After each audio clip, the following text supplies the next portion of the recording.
Just now, grabe to. Nabulabog ang lahat sa matinding pasabog ni VP Sara, Risa, Franz at Pimentel. Todas na. Nagkatodasan na.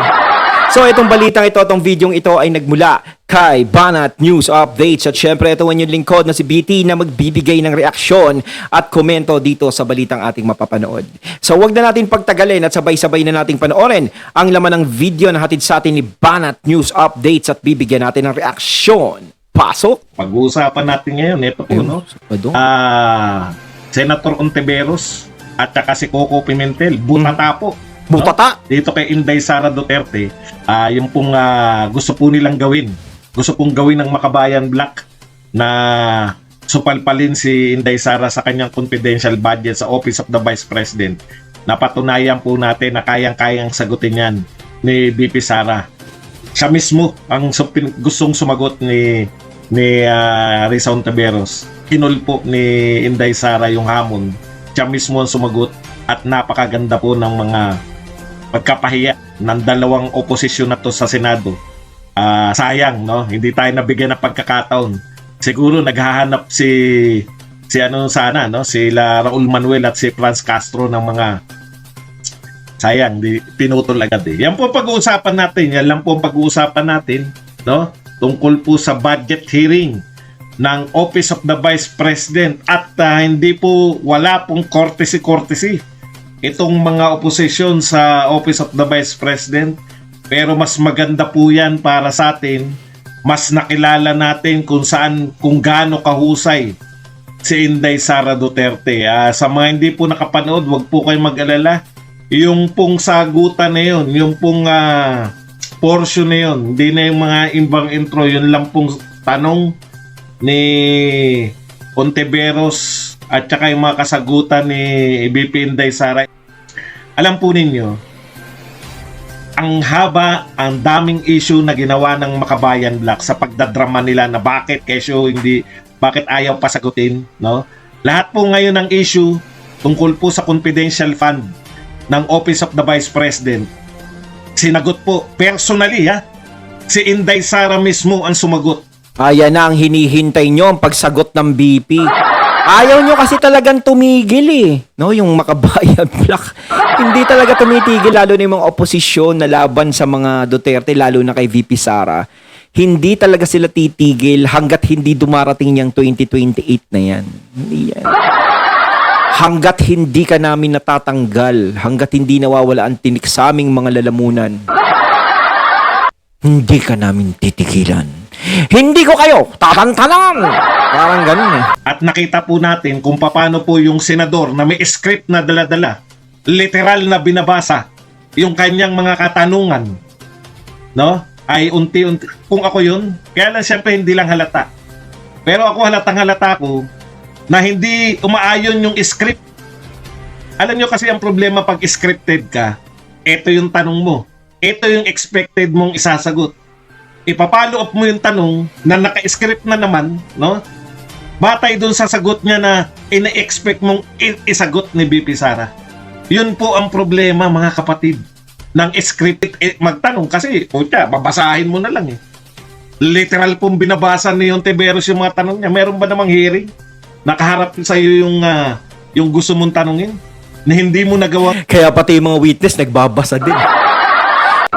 Kasi pag nagbabasa ka, walang mali diba? Pero minsan kasi di ka paniniwala pag nagbabasa ka Dapat kabisado mo.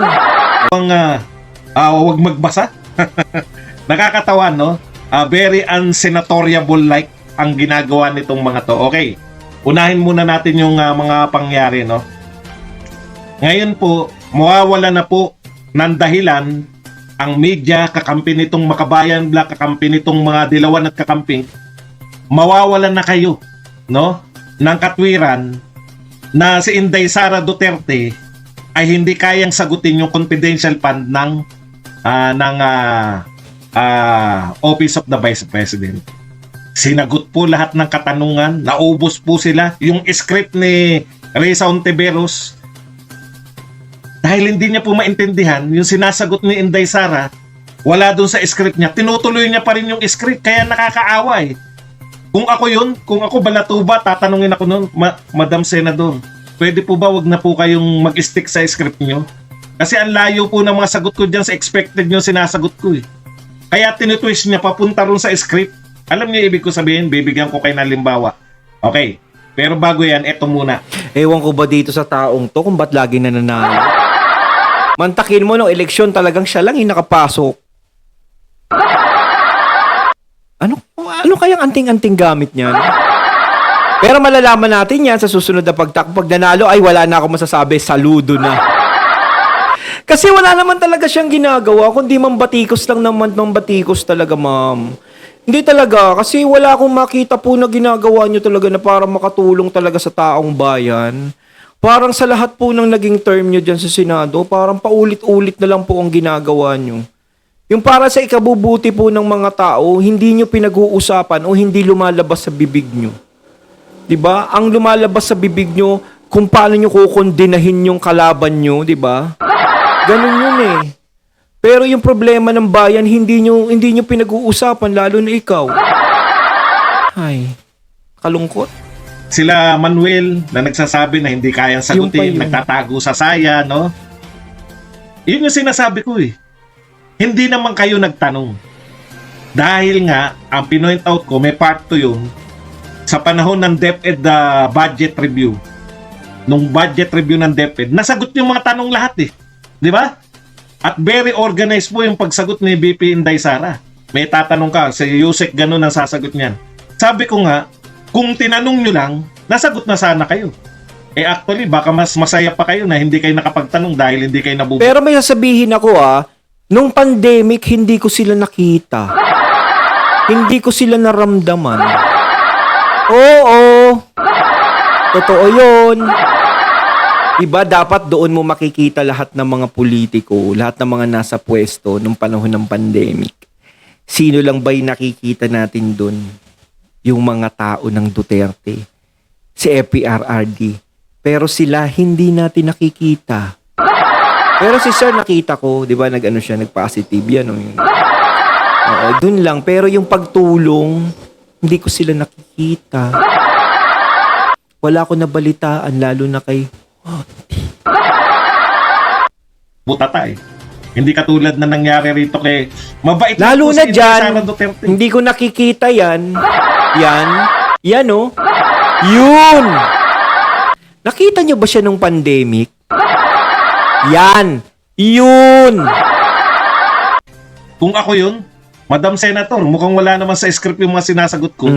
Mag-stick ka na lang sa sagot ko ng follow-up mo. Kasi, pinipilit Si BP niya. Sara, hindi natin makikita. Siyempre, mayor siya. Nung panahon na yon, di ba? Mayor siya nun, di ba? Siyempre, tatay niya ang presidente. Siyempre, si BP Sara, tumutulong niya sa Davao. Pero nakikita natin yung tatay niya ng pandemic. Partida na yun, matanda na si FPRRD nun. Mas prone siya sa virus nun. Pero, tuloy pa rin sa trabaho si FPRRD ng panahon ng pandemic. Pero sila, yung mga batikos ng batikos sa kanila, hindi ko sila nakikita. Wala. Wali. Tago. Ipasok eh. So, wala na po yan. Yung inaarte Yun, po oh. Yun. si Raulo Manuel. Naku, no? pa isa. Si Raulo. Congressman si Raulo Manuel, wala na po yan. Nasagot na po. Lahat ng gusto nilang itanong, baka mas magaling pa script ni Risa Ontiveros eh. Okay, no po yun eh. Kahit may script ka po, dapat sa utak mo lang. O kaya may notes ka lang. Hindi verbatim. Alam niyo yung ginagawa ni Risa Ontiveros? Nakakaya po kung anong uri ka ng senador. Binabasa mo yung tanong sa script, naggaganon pa siya eh. Mahaba yung script eh. Anyways, isa-isahin po natin, no? Tinanong muna niya, nagbibigay siya ng dito huliin. Pag-usapan nila yan, scripted nga eh. Ito yan, di ba? Ano yung mga mandate ng Office of the Vice President, di ba? O yan. Tapos, batay dyan sa mandate na yan, alam ko na yung pulo kagad din ng script nila, batay dyan sa mandate na yan, bakit kinakailangan ng Office of the Vice President yung confidential fund? So, pag sinagot yan ni BP Sara, babanatan mo, di ba may confidential fund na yung confidential intelligence fund ng AFP, PNP, bakit mo pa kailangan? O, di ba? Tapos, pag tinanong niyan, ang isasagot, saan kayo kumukuha ng inyong mga intelligence, di ba? Kasama sa script yan eh. Susunod na matanong, saan kayo kumukuha ng intelligence? O, ang expected na sagot ni ni Ontiveros sa AFP at saka sa PNP. Confidential fund, alam nyo naman kung saan talaga ginagamit yan. At kung saan talaga gagamitin dyan sa pagpuksa ng mga walang iya talaga yun. Yun ang ayaw nila eh. Kapag gagamitin mo sa tama, yung pondo mo, hindi pwede yung ganyan-ganyan. Ipang shopping mo para hindi ka namin kundinahin. Yan ang legal sa amin. Pero kung gagamitin mo yan laban sa mga kumakalaban sa gobyerno o para sa taong bayan, hindi pwede yan. Labag yan sa batas namin. Parang ganon yun, no? Diba? Yun ang ayaw nyo kay VP Sara eh. No? Kasi hindi nyo talaga ibibigay. Siyempre, babango pangalan niya kapag nagawa niya, pag nakuha niya, tapos ginamit niya sa mabuti. Siyempre, dagdag puntos sa kanya yun. Eh di, yari na naman kayo. Parang mababali, wala na naman yung pambabati ko sa kanila. Gawa na naman kayo bagong paraan. No, kaya pinipigilan nyo, talagang pinapalabas nyo, confidential fund na palabasing kinukurakot niya, ganto, ganyan. Huli na eh. Kayo naman talaga, naglolokohan na lang tayo eh. Bakit nyo pa kailangan ng intelligence fund? Ganun po yun eh, di ba? Yan po yung gusto ang gusto Natural. ko palabasin. Bakit mo kinakailangan ng intelligence fund? Meron namang confidential intelligence fund. Yung AFP, PNP, yung NICA, lahat ng mga DND. Diyan ka rin lang naman kumukuha. Eh, hindi yun yung sinagot ni BP Sara. Malilito ka sa script. Ulitin ko ang script ni Risa Ontiveros, ang script niya, hindi po tamad, wala siyang kakayahan. Yun po ang pwede kong masabi. Ang script niya, ganito. Tatanungin mo, ano yung trabaho ng Office of the Vice President? Yeah. Asan sa mandate, asan sa trabaho mo, yung kinakailangan mong magkaroon ka ng mga intelligence and confidential fund. Di ba? Tapos magsasabi. Tapos ang susunod mo, di ba saan ka kumukuha ng intelligence? Saan ka kumukuha? Ang posibleng sagot dapat sa AFP intelligence, DND intelligence, PNP intelligence, doon ka rin naman pala kukuha. Bakit mo pa kinakailangan? Ganun dapat yung script, di ba? Pahiya ngayon yung Vice President. Hindi ganun ang sagot ni Inday Sara. Una, tinanong, what is your mandate? Ang mandate po ng Office of the Vice President ay hahalili ako sa presidente ng Pilipinas pag siya'y natigok. Totoo naman eh, di ba? Totoo yun. Totoo naman eh. Pero maliban sa trabaho na yan, yun yung trabaho ni Lenny. Yun lang po ang trabaho ni Lenny. Huwag na tayo mag-inartihan. Okay, pero maliban po sa tagahalili kung sakaling may mangyari sa president, meron pa siyang ibang trabaho. Defense Secretary, NTF-LCAT, saka yung marami pa siyang mga ginagawa. Pagtulong, maraming humihingi ng tulong sa Office of the Vice President. Nagtatag pa siya ng mga 10. Tama yung kwenta ko noong una, hindi lang pala 6 eh. 10 yung satellite office ng mga Office of the Vice President. So, meron siyang trabaho na create niya para sa kanyang sarili. Innovation niya yun, di ba? Okay. So, yan yung trust niya. O kaya, ang sagot, ang tanong, saan mo gagamitin? Wala naman sa mandate mo yan. Eh di yung gagamitin ko po yung confidential fund para po, kasi ayun pa pala script ni Risa Ontiveros. Binasa niya talaga eh. Ito po ang paggagamitan ng confidential fund. Para maniniktik ka, titiktikan mo, di ba? Titiktikan mo yung tao, safe house. Ang iniisip niya, alam ko na script bakit gano'n eh. Bakit binasa niya yung Ontiveros yun? Kasama ba rito? Kasi ang akala niyang sasabihin ni Inday Sara, yung sinasabi natin, no? Na kaya may intelligence fund dyan para hulihin yung mga recruiter ng mga NPA, di ba? Di ba? Yun yung sagot natin eh. Hindi yun ang sinagot. Kasi pag yun ang sinagot ni Inday Sara, yan yung paggagamitan ng confidential fund ng BP. Tama yung script ni Tama yung script ni Ontiveros. Ayaw ni Honti yung trabaho ganun. na yan ng PNP tsaka AFP. Di ba magdodoble lang? Bakit mo pa kinakailangan? Hindi po yun yung sinagot ni Inday Sara eh. Ang sinagot niya, kailangan namin ng confidential fund kasi para protektahan yung mga trabaho ng Office of the Vice President. Yun. Nagbigay ng halimbawa si Inday Sara Duterte. Aktual na halimbawa, may nagpapanggap na galing siya sa Office of the Vice President, nanluloko ng tao. O yun, di ba? Aktual yun. So, ang ginawa nila, ginamit nila yung confidential intelligence fund, minanmanan nila yung tao, nadakip nila yung tao, at napakulong nila yung tao, nakasuhan. Dahil nakakasagabal yung tao na yun sa trabaho ng Office of the Vice President. Asan dun? Wala sa script ni Rizal Ontiveros. Naligaw siya. Kaya pa ulit-ulit siya. Ibinabalik niya pilit sa script. Ibinabalik niya na humihingi Kumbaga, yun ang pinipilit niya yung lumabas sa script niya para mapigilan talaga yung confidential fund na yun na lumabas at wag magkapondo si VP Sara. Dahil kapag nagkapondo, baka mamaya mas higit pa doon ang maisip at makontra yung dapat kontrahin. Gamitin doon. No, kaso nga lang, nalalansi sila. Ganun yan no? Hindi nyo ako basta-basta mahuhuli. Hindi talaga. Isa lang naman ang dyan punto dyan Ayaw talaga nilang ibigay o ayaw talaga gusto nilang kasuhan yan sa pondo na yan.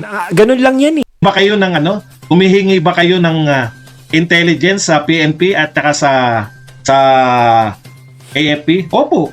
Pero meron din kaming sarili. Meron din kaming sariling intelligence. Meron din kaming sariling gathering ng intelligence. Kaya kailangan na justify. Hindi sila umaasa lang. Ang script kasi na gustong sundan ni Ontiveros, no? Doon din naman kayo kumukuha ng intelligence gathering nyo. Doon din naman galing sa PNP, AFP. Sinabi ni Inday Sara, hindi. May sarili kaming intelligence gathering. Precisely yung BP SPG, yung create niya na mangangalaga sa opisina ng Vice President at sa Vice President mismo. Yun nga yun May sarili silang intelligence gathering. Hindi lang sila umaasa sa PNP. So yung script nila na dapat wala na kayong intelligence fund at confidential fund dahil nanghihingi rin lang naman kayo ng intelligence, nabura na yun. May sariling intelligence si Sara Duterte. O di naulit na naman na paulit-ulit siya, binabalik niya rin sa script niya Hindi nga pwedeng ibalik sa script mo kasi yung script mo hindi malayo sa na. sinasagot. Isa pa. Ano ba mga trabaho? Kasi ang script kasi ni Rizal Ontiveros, ito yung pinagagamitan ng intelligence fund at saka confidential fund ayon sa batas. Kaya tatanungin niya ngayon, ano ba trabaho mo? Tapos ikukontra niya rito, ay wala naman dito yan. Di ba? Wala naman dito yan sa yung sinasabi mong trabaho mo. Wala naman dito sa batayan para magkaroon ka ng confidential at intelligence fund. Pero hindi yun ang sinagot Ang sinagot ni Sara Duterte, nung tinanong siya, sumusunod po kami sa guidelines. No?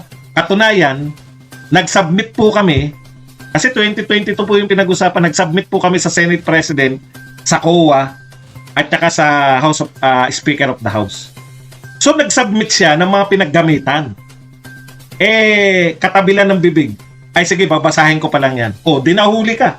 Hindi mo pala alam kung saan ginamit talaga ni Inday Sara yung confidential fund niya. Confidential nga Pero meron na siyang written. Nag-submit na siya sa Senate President. Ayun, natating natin ngayon ng video na nagbula kay Banat News Updates at syempre natungayan natin ang boss na yun na si Sir Badong Arateles. Ayan si Honti talaga ayaw tumigil. No, mahihilo lang kayo kay BP Sara. No, talagang gusto niyo lang talaga siyang gisahin. Gusto niyo talaga siyang madiin sa gusto niyong ibintang na siya'y nangungurakot, kukurakutin. Gusto niyo lang ganun Diba? Kung ano yung nabibintang sa inyo, gusto niyo ibintang din sa kanya. Hirap nun. Diba? Kayo mga katunay na masasabi nyo tungkol dito. Comment lang po kayo sa comment box. So once again, I'm BT and I'm out. Peace.